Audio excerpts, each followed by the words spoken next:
Jail notarization sounds simple, right? Get hired, show up, stamp the document. But after 100 plus jail notarizations, I can tell you it's not always that easy. Today, I'm giving you the real story and how to handle some of the toughest challenges that come with jail appointments. Hi, I'm Jennifer Cooper with JKC Mobile Notary. Thanks for joining me today.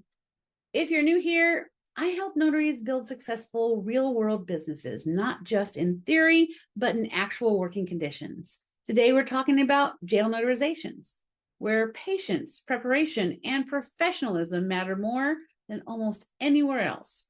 So let's dive into what you really need to know before taking these appointments. Let me start with a reality check. Jail notarizations aren't just about the signature. There are common hurdles that can make these appointments challenging. Delays getting inside the facility, the wrong inmate being brought out, missing identification, signers refusing to sign once you arrive, court dates you didn't know about.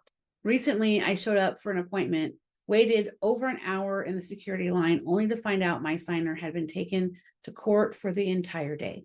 No one had checked beforehand, and that's time I'll never get back. Here's something important to understand. You usually can't coordinate directly with the jail. Instead, you rely on whoever hires you, whether that's family or a lawyer, to confirm the inmate will be available and not in court, medical, or lockdown, to confirm that the hiring party, that the signer actually knows you're coming, and to verify that the correct documents are ready. What you can do proactively is call the jail to ask about general access issues. For example, hello, I'm a notary scheduled to visit, and then you give them the inmate name and number tomorrow at 2. Are there any current restrictions or special procedures I should be aware of? When talking to the hiring party, be crystal clear. I always say something like, I'll arrive at the jail at a specific time, but if your signer is unavailable for any reason, court, illness, or facility restrictions, will have to reschedule and additional fees will apply. One of the biggest challenges is many inmates don't have what you would consider valid identification on them. So this is important. It's your state notary laws, not the jail, that determines what forms of ID are acceptable. So know your state's requirements before taking jail appointments. The reality is also the hiring party, usually family or attorneys, typically has no way of knowing what ID the inmate has access to. And the only way to check this is by contacting the jail directly. You can say, hello, I'm a notary with an upcoming appointment. According to my state notary laws, I need to verify the inmate's identity.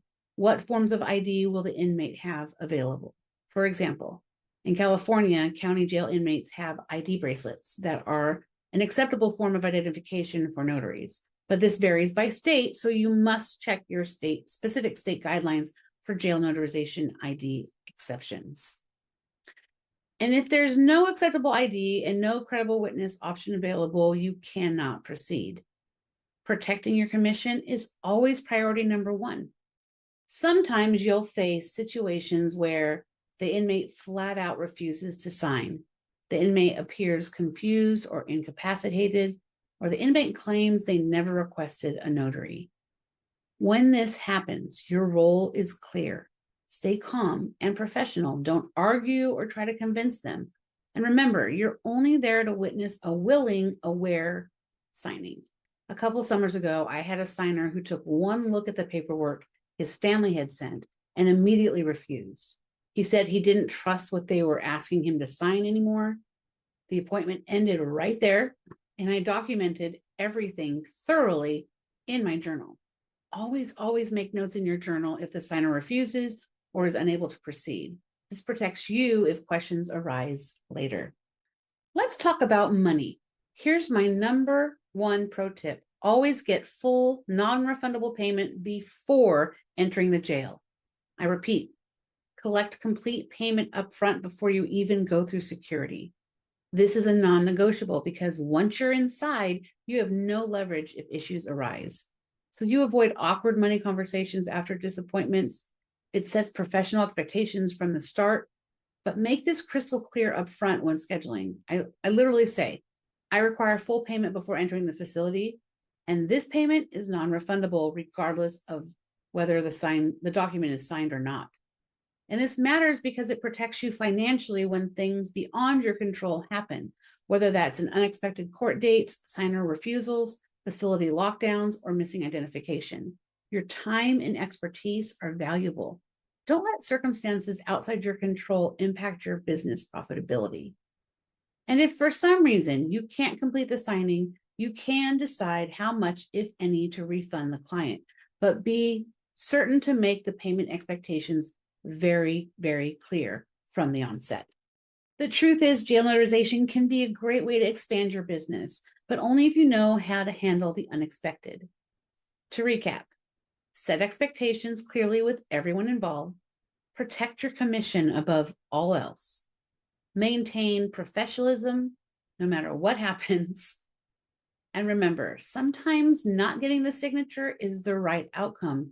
And always remember, sometimes getting the signature isn't the win.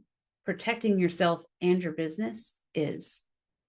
If you want to learn more, check out my other jail notarization videos on this channel.